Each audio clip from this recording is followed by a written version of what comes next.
तर या सगळ्या प्रकरणानंतर महेंद्र दळवी यांची नेमकी काय प्रतिक्रिया आहे तेही पाहूया।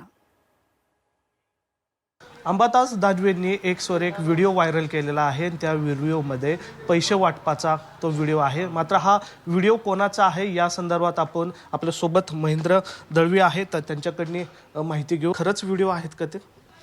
नाही, त्यातलं सत्यता अजिबात नाही आहे। अंबादास दानवेने ज्या पद्धतीने व्हिडिओ ते ट्विट केलेत किंवा प्रसिद्ध केलेत, मॉक करून केले असं आपण बघायला मिळते सगळं तिथे। जर सत्यता असेल तर मी सांगितलं की बाबा मी आमदारकीचा राजीनामा द्यायला तयार आहे, पण एखाद्याची अशी बदनामी करणं किंवा माझ्या पक्षाची बदनामी करणं हे उभाटा गटाचं कामच आहे।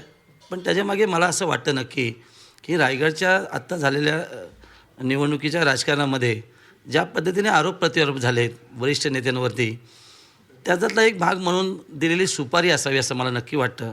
कारण अंबादास दानवेची सुपारी मेकर म्हणून त्यांची भूमिका आहे। आत्तापर्यंत त्यांना विधान परिषद विरोधी पक्ष नेतेपद होतं, पण त्यांना त्याची पक्षाची देखील किंवा इतर महाराष्ट्राच्या विविध प्रश्नांची भूमिकाच मांडता आली नाही आहे। आणि नेहमी बघितलं की आरोप कोणाच्या करायचे आणि त्याच्याशी मग कॉम्प्रोमाइज करायचे हा त्यांचा व्यवसाय आहे।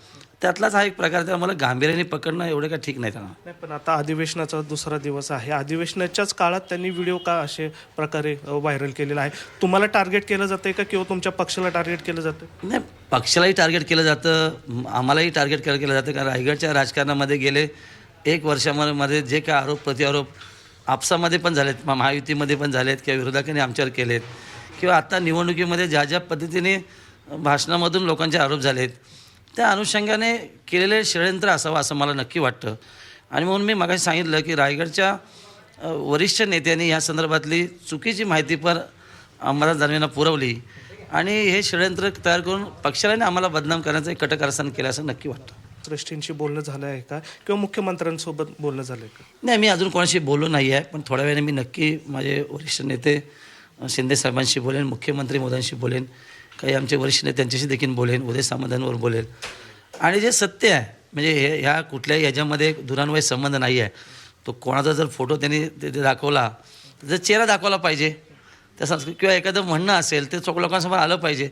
कुठेही असं नाही आहे नाक फुकट अशी बदनामी करून पक्षाने आम्हाला बदनामी करणं हे काय ठीक नाही। कारण व्हिडिओ जर्नलिस्ट विकी कांबळेसह निलेश खरमरे, झी मीडिया, पुणे।